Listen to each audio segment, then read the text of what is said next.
Hi everybody, welcome back to the Stellium Astrology podcast. I'm Stephanie James, your host.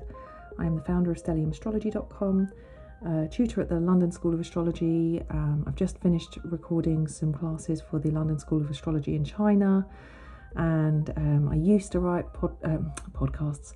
I used to write horoscopes for Elle Magazine UK and have written for a number of other publications as well, not just horoscopes, articles and other bits and bobs. So today I am looking at the minor aspects. I wanted to, I kind of wanted to go into each one individually, and maybe I will later on in the podcast, but just based on my time frame and what I've got planned at the moment, I can't really go into great detail about the minor aspects. Ooh, I've just remembered, I think I've left my phone switched on to ringer. Let's put it on flight mode. There you go. You have my undivided attention. So, so the minor aspects are called minor because they, I suppose, are not as obvious or perhaps not as, not something that we necessarily pay so much attention to with early interpretation or early learning as far as astrology is concerned. The major aspects, I'm recording a show on that, have their associations and are assigned their nature through a particular pattern, which I'll share with you. The minor aspects are sort of a bit more of a complex division of the wheel. So, I guess what I wanted to do today was really start off by talking about the quincunx, because the quincunx is a slightly more I would say I use the quincunx a bit more. It's a bit more obvious to me to use the quincunx in astrology, and with the quincunx, and by the way, if you want to have a reference to explore this, check out any of the books that I've got linked in the blog post, but I'm particularly referring to Aspects in Astrology by Sue Tompkins. Now, just before I get started, I just wanted to remind you to subscribe to my YouTube channel, and you can be entered into a prize to win a Honeycomb Collective personalised astrological almanac, or you can win a reading with me as well. And as my reading calendar is actually not open at the moment, it depends when I can actually fit you in. However, I will make the exception and definitely get you booked in for an appointment if and when you need it. Well, of course, if you win it, you're going to want it. So, so let's talk about the quincunx, because I did actually do a little presentation on the aspects, and I have got some stuff prepared with the quincunx. Previously, I did a talk for the Astrological Lodge in London. With the quincunx, which is also known as an inconjunct, the circle is divided by 5/12 or 150 degrees. So if you were standing at the ascendant, then the house that would be quincunx to the ascendant would be the 6th house and also the 8th house, which is quite interesting because the quincunx tends to be associated with issues of health, and it's areas that we're almost a little bit blind to. When we're sitting around the table and having our conversations, and the person in opposition to us is directly opposite, and the person in conjunction to us is directly next to us, and square is, the person who's, 1/4 away from us. With the quincunx, the person's sort of slightly off the opposite, so it's not quite opposite, and they just kind of don't, we're so focused on what's in front of us that we don't always notice that slight opposite. It's almost like a blind spot with the quincunx or the inconjunct. So with the quincunx, there is a 2-degree orb, so that's quite tight. I think Lynn Bell, the astrologer Lynn Bell, described the quincunx as having an on-off quality like a light switch, and I really like that. I was really able to relate to that. It really helped to sort of get my head around how it really works. So with like an opposition, you can have a seesaw where it's like one or the other, and it can be with another person. With the quincunx, it's almost like one can't work while the other one is. It's literally, if you're doing one side of the quincunx, then the other side of the quincunx just isn't working. So it's also, the other thing about the quincunx is that it's unfamiliar with the sign that it's in contact with. So for example, my ascendant is Gemini, and the sign on my 6th house cusp is Scorpio. So and interestingly as well, I have got a my moon in Scorpio is at about 16 degrees of Scorpio, and my ascendant is 17 degrees of Gemini. So actually my moon is quincunx my ascendant, and my sun is at 17 Capricorn in the 8th house. So my sun is also quincunx my ascendant. So I have my sun and my moon in a good relationship to one another, but in an awkward relationship to my ascendant. Now, some people say that the quincunx feeding into the ascendant doesn't really matter, you can ignore it. But I actually think, as somebody who has experienced the quincunx in their chart, and I've got two, I can say that I do think that there is a sense of, there really is a sense that they're either working or they're not. I do find that I'm, I'm really sort of like at a loss to try and explain it. It's kind of a bit complicated, but I do feel like I can't seem to be doing one without the other. If my ascendant's in gear and I'm chatting away, I'm not really honouring the privacy and secrecy of my moon.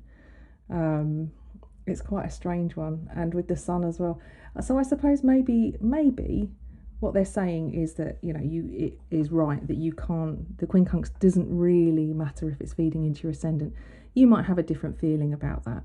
But when two planets are quincunx each other, there is a sense that they kind of, you either have to focus on one or the other. You can't do both. You can't divide your attention equally. You can't do a little bit of this, then a little bit of that, and sort of like encourage them both along. You're sort of ignoring one in order to do the other. So like I said, with it being unfamiliar with the sign it's in contact with, it's like, so Gemini is mutable air, and Capricorn is cardinal earth. So again, it's like earth and air don't really mix together. And it's on the other side with my moon and my ascendant, I've got mutable air rising, and then I've got fixed water. And again, earth and water go quite nicely together, but air doesn't sort of fit into that very comfortably. And the other thing that's interesting is that when you do get two, so for example, using my quincunx as an example, both of my quincunxes, if there was a planet on my ascendant that made that up, that properly sat on my ascendant, you could call that a yod, if you've ever heard of that aspect pattern. And what's interesting about a yod is that it contains different modes and different elements, so it's all very mishmashy. Like, whereas with a square you're going to have planets that are generally the same mode but different elements, or with a trine you'll have the same elements but different modes.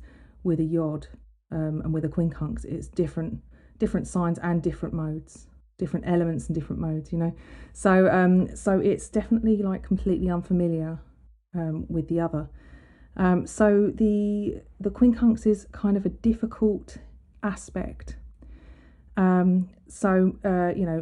Almost in a sense, because of the houses that it's associated with, if you were looking at your ascendant and then looking at the 6th and the 8th house, it kind of brings in this kind of mind, body and health implication, which is why it gets that kind of bad reputation. And it's a subtle undercurrent which kind of builds over time, so it just kind of, it's not noticeable, you don't realise it. I think when I was at the London School of Astrology, it was described as kind of like having a stone in your shoe or something, and just all day walking around with this stone in your shoe and not really noticing it and just letting it get away with it, and then by the end of the day, your foot being quite painful, but you didn't really pay much attention to it. And then over the space of a week, this kind of giving you problems until you realise you've cracked your heel and you get an infection in your heel, and something quite disgusting like that. It's one of those things that it just sort of, it's operating constantly, but it will just flare up at some point. And it not necessarily with health either, obviously. It's not necessarily specifically to do with health, but it's just that kind of association comes from the 6th and 8th house relationship with the ascendant. But yes, there's a general dis-ease with the quincunx, which it's like not necessarily disease, but there is a sense of dis-ease. It's not comfortable, it's not harmonious, it doesn't feel like it's cooperative in any way, because it's almost not something you're paying attention to. It's almost like we compartmentalise the two areas of life that are indicated by the quincunx. And it's very, very difficult to integrate. So there's a sense of only being able to integrate it through concentration, through awareness, I suppose. So I picked out some charts to look at. I'm looking at Dolly Parton actually, because Dolly Parton has got her sun at 29 Capricorn and her moon at 0 Virgo. So she has got her sun and moon are both quincunx. And interestingly, Dolly is somebody who never had children. And, she's Virgo rising, sun in Capricorn, and she's got her moon in Virgo in the 12th house as well. And she's, I got a few quotes from Dolly Parton saying, don't get so busy making a living that you forget to make a life. And it says here that Dolly told a magazine that if she did have kids, then she would have given everything up for them. So she may not have had the fame and career that she does now. The Jolene star added, I would have been a great mother. I think I would have been, I would have been a great mother, I think. I would have given up everything else because I would have felt guilty about that if I'd have left them to go out to work or to go on tour. And everything would have changed and I probably wouldn't have been as successful as I am. So it's interesting really that her attitude towards motherhood was that, you can't do both. She'd have felt a sense of guilt and, an inability to be able to really excel in the way that she has. And, actually what she's done to compensate really is that she's got her Dolly Parton's Imagination Library, which is a kind of a, I think that it says here, UK kids registered 37,695. I don't know if that figure has changed since I put these slides together. But, she wanted to, I think it was to do with educating children and, being a mother in some way, having some kind of project, a maternal project, which would enable children to expand their knowledge in some way, their education. But yeah, so she definitely has a journey to do with children. Her sun is in the 5th house. She's got Venus and Mercury in the 5th as well. And, she's got that 12th house moon, which is again, the house of sacrifice and self-undoing, that 12th house moon. So you could look and say that she sacrificed motherhood in order to fulfill her creative, professional aspirations as a 5th house Capricorn sun. But, the 5th house is also associated with children, and having that Dolly Parton's Imagination Library was a way for her to do the, help become a kind of a mother to many, as opposed to, having her own personal family. She's always had that freedom. And she does have Uranus on the midheaven. She's got her midheaven in Gemini at 12 degrees, 12:59 actually, so 13 degrees. And then she's got her Uranus at 13:49 on the midheaven. So, she was always destined to do something different and not be what we expect her to be. So yeah, that's quite an interesting one to look at.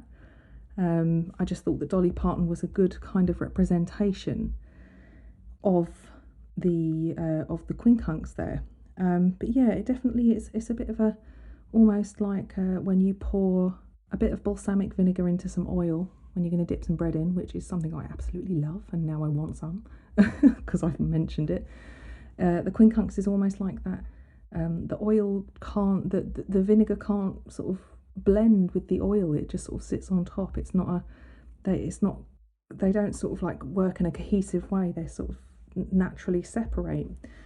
So it's an interesting aspect.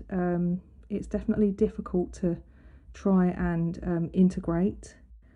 And they kind of, I think we have to sort of make a lot of effort to really understand them. So if you've got a quincunx in your chart between two planets, it's worth trying to think about those planets individually in those areas of life, and think about whether or not you feel able to do both comfortably, or whether you feel like you have to either be fully doing one or fully doing the other. Because it's quite an interesting, for me, I think with my sun and my moon being quincunx my ascendant, I always kind of felt like if I wanted to do my fifth house moon and follow my passions, I wanted to do it wholeheartedly. But I also had to go out and do the Capricorn thing and be working and stuff. So I never was able to really throw myself into my hobby and my passion in the way that I wanted to, because I always had to pay the bills. So there was this difficulty, and I felt that was the quincunx that fed into my ascendant. That there was me standing between these two planets that are in a good relationship, but they're kind of in a conflict with me as a person, my entire perspective. But like I said, they don't necessarily think, these people who come up with these things, they don't necessarily think of the ascendant as something that really kind of factors into that. And the quincunx is considered to be an irritating aspect. So it's one that kind of it's a minor irritation which over time can really blow up. It's almost like you could say the straw that broke the camel's back, almost. So that's the quincunx. I haven't really gone into too much detail. I do have Sue's book in front of me, but here she says, the main problem of the quincunx, as many astrologers have noticed, is that it is too passive and active to deal without considerable conscious effort anyway with the conflict. In fact, it's not so much conflict as friction.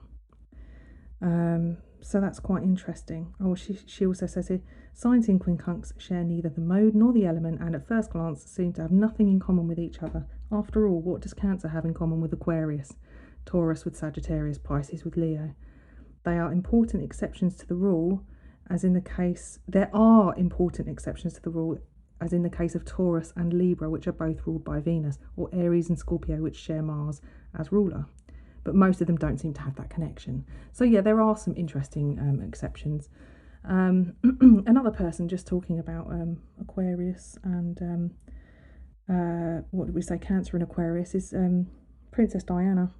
I mean, she doesn't have her sun and moon quincunx, but her sun is in Cancer and her moon is in Aquarius. So there is the signs are generally unrelated and don't have a relationship. But look at Princess Diana. She was the people's princess.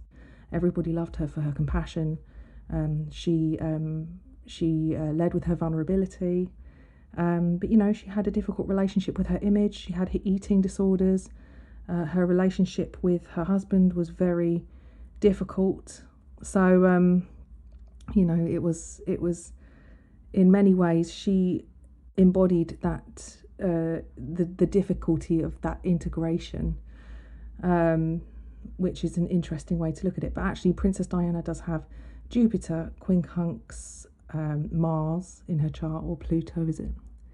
I think it's Jupiter, quincunx, Pluto, and also Venus, quincunx, her midheaven. She's got that interesting relationship of her midheaven being in Libra, which is Venus ruled, and Venus in Taurus, which is quincunx, her midheaven, and in the sixth house as well. So actually you might be able to see that sixth house of health and that midheaven, that public area of the chart, quite possibly being the way that her relationships kind of exploded into the public headlines, though they had been problematic for many years, and a lot of people knew that it wasn't really, a lot of people knew that her relationship wasn't necessarily a healthy one. Sorry, my tickly throat attacks again. But, you might also say that, with the Venus in the 6th house in Taurus, a lot of bodily issues to do with image. She may have struggled a lot with her eating disorders, as we know she was bulimic. She really did struggle.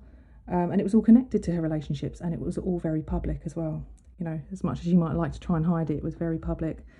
So that's an interesting connection to make. And with the Jupiter and the Pluto, Jupiter being in the 2nd house in Aquarius, and Pluto being in the 9th house in Virgo, I had a couple of little quotes. So we've got here, I wanted my boys to have an understanding of people's emotions, their insecurities, people's distress, and their hopes and dreams. She says here also, I like to be a free spirit. Some don't like that, but that's just the way I am. And another thing she said here was there was 3 of us in this marriage, so it was a bit crowded. It's a really sad story about Princess Diana. It really is. But actually, Jupiter is an important planet in her chart because it rules her ascendant. So, her Rodden rating is A. So it may be that it's not exact. She was known to give different details to different astrologers. She had a couple of astrologers, and she gave different birth details to each. However, Jupiter ruling her Sagittarius ascendant kind of makes sense, I think. And that quincunx to Pluto. Pluto rules her 12th house of self-undoing. It rules Scorpio. So, there's a good chance that, with her Jupiter ruling the 1st house and also her 4th house cusp. So if we're using equal house, so we have this kind of 1st house image, outlook, and being so kind of, I would say it's a very freedom loving chart, this is actually, but being somebody who's seen as quite compassionate, understanding, and generally well loved. And then that Jupiter also ruling the 4th house cusp, which is the psychological basement, really, the 4th house.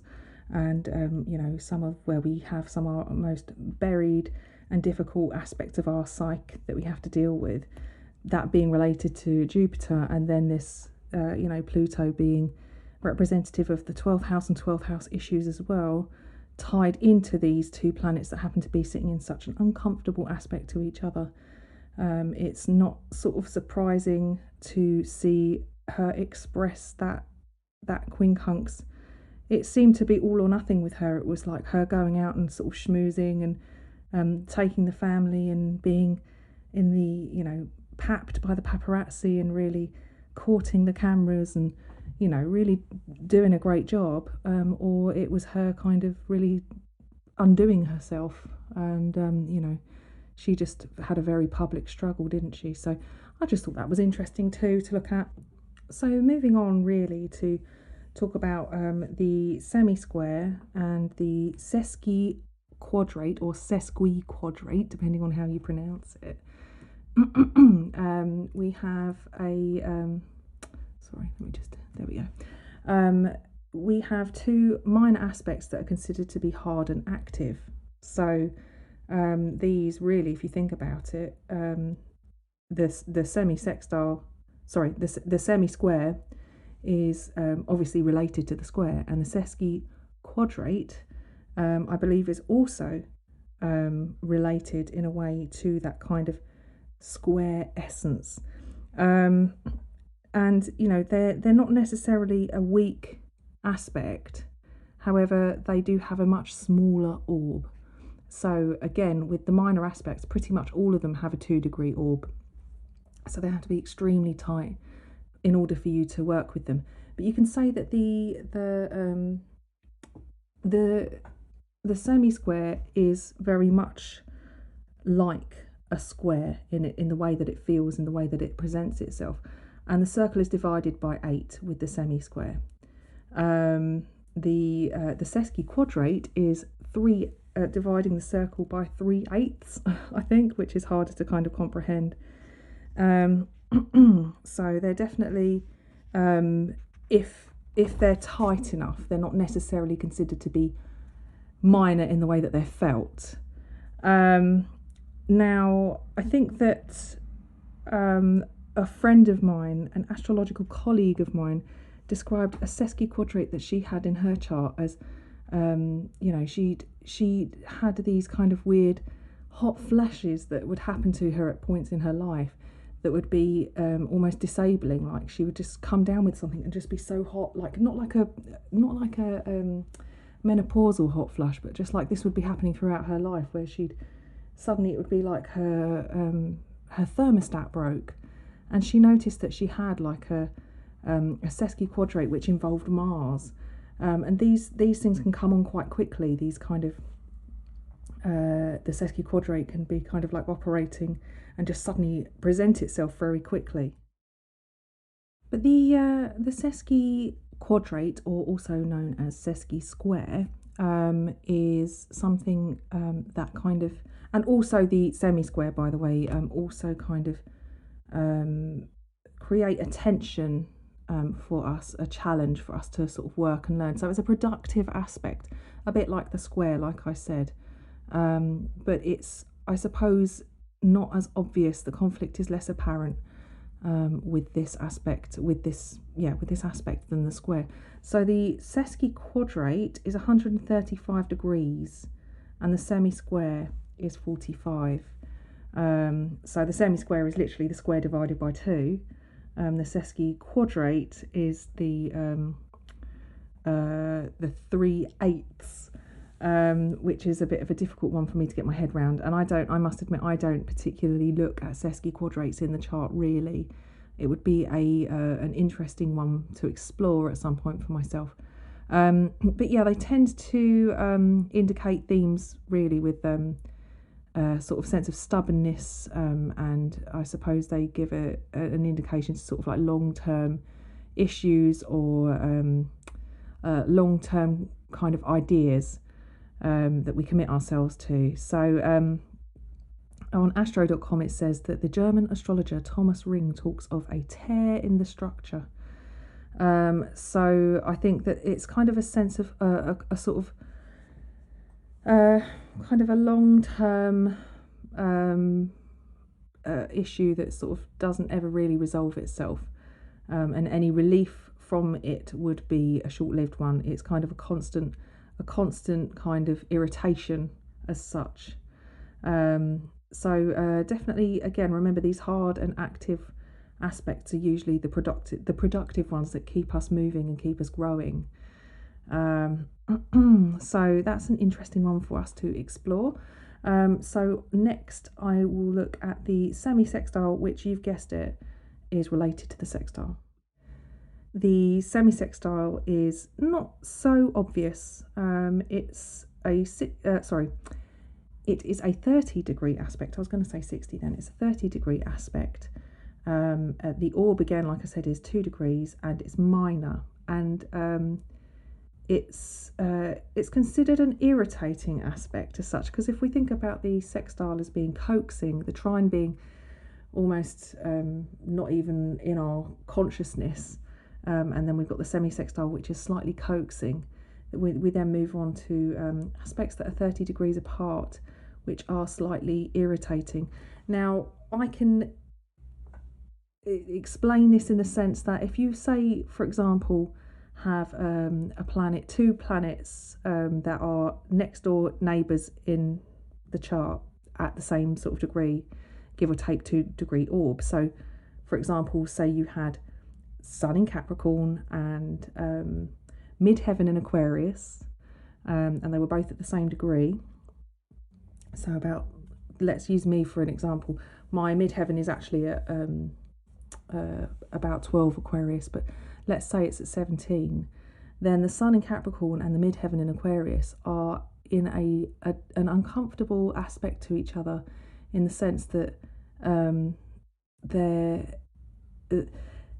the Capricorn Sun wants respect and it wants to to be seen as an authority, and it wants to be, to be productive and to do things. It believes in hierarchy, for example, whereas Aquarius is anti-hierarchy.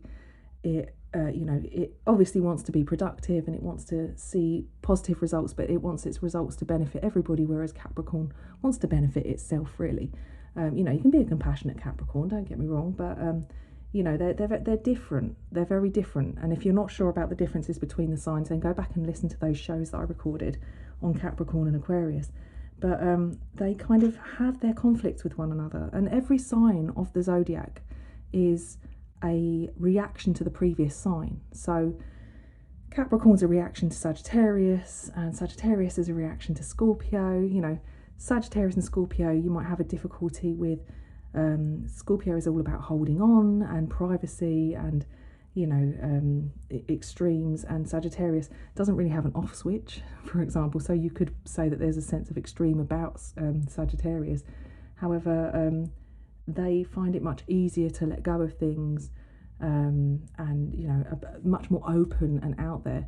And you've got the conflicting elements and the modes as well, which when you've got next door neighbour zodiac signs or planets in those signs next door to each other, there is a sense of working with different elements, working with different modes, and also one of them is going to be a kind of progression from the previous sign, and they're going to be in communication, which may be in conflict. So having an Aquarius midheaven, you might not ever be seen as a professional in your field. You may not be seen to be taken seriously because you do something that is maybe against the status quo. Whereas with the sun in Capricorn, you want to fit in and do something that's respectable, if that makes sense anyway. So that's just a very vague example as far as a semi-sextile is concerned. But they are.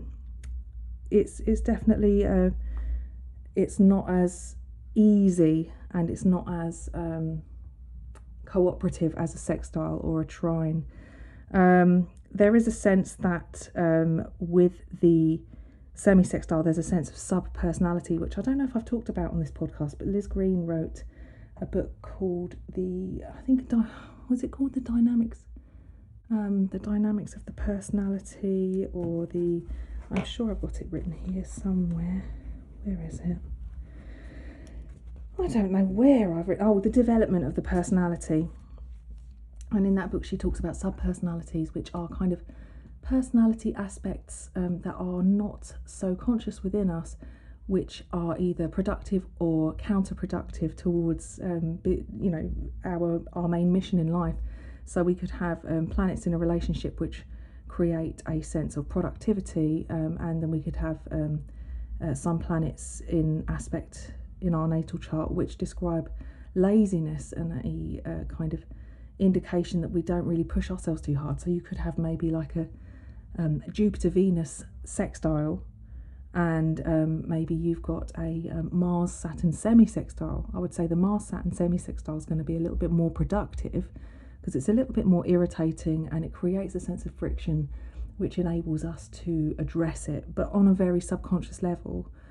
So you may have this productivity and all these ideas, but then that Jupiter-Venus sextile kicks in and you've got all these ideas, but you don't push yourself, and you've got all these ideas, all these desires to be productive and to fulfill certain goals for yourself, which then get overshadowed by this opportunity to relax and just go with the flow with that Venus Jupiter sextile.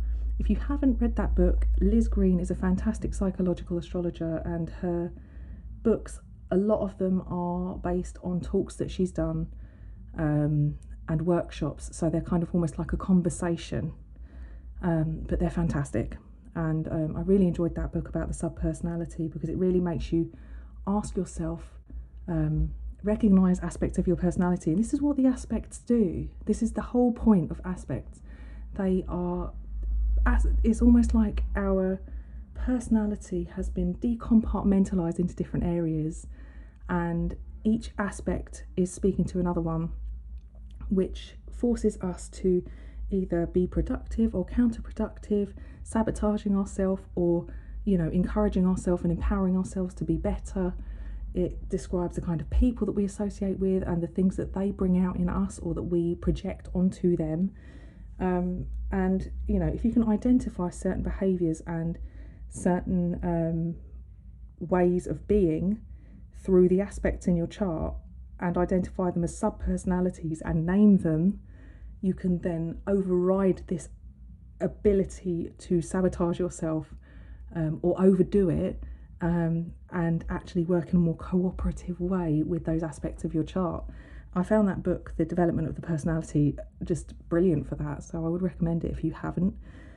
I would definitely say that that's worth checking out. So as far as the aspects are concerned, I think I've covered everything I wanted to, really. So what have I got? The semi-square, the sesquiquadrate, the semi-sextile and the quincunx. There are three more aspects in the chart: the quintile, the biquintile and the septile.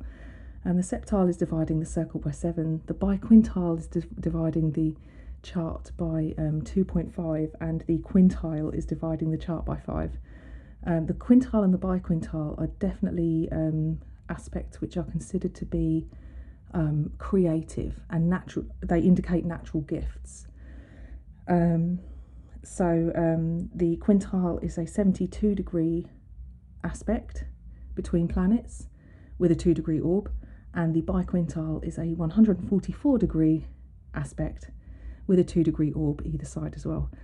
So if you happen to have a quintile or a biquintile between planets, these kind of indicate areas where we do have some kind of natural aptitude or gift, and often kind of a subconscious thing, but perhaps might even describe an area of calling for us, something where we could actually work our gift into a vocation because it's a real natural ability. So yeah, if you happen to notice that you have any planets at biquintile to each other, that's worth checking out. The astrologer Bill Tierney says that quintiles seem to describe the potential of abilities normally considered exceptional or gifted, and abilities that are not necessarily developed or conditioned by experiences in the external environment. So it's like just born with a gift, I guess. And it kind of associates itself with musical ability and creative gifts as well. So it's quite interesting, and I think I studied a few classes on these aspects, but there are books available, I think, that can really go into depth about these things. I think Sue Tompkins recommends people checking out the work of John Addey spelled Addey, Charles Harvey, David Hamblin and others who have done much to throw light on the quintile series.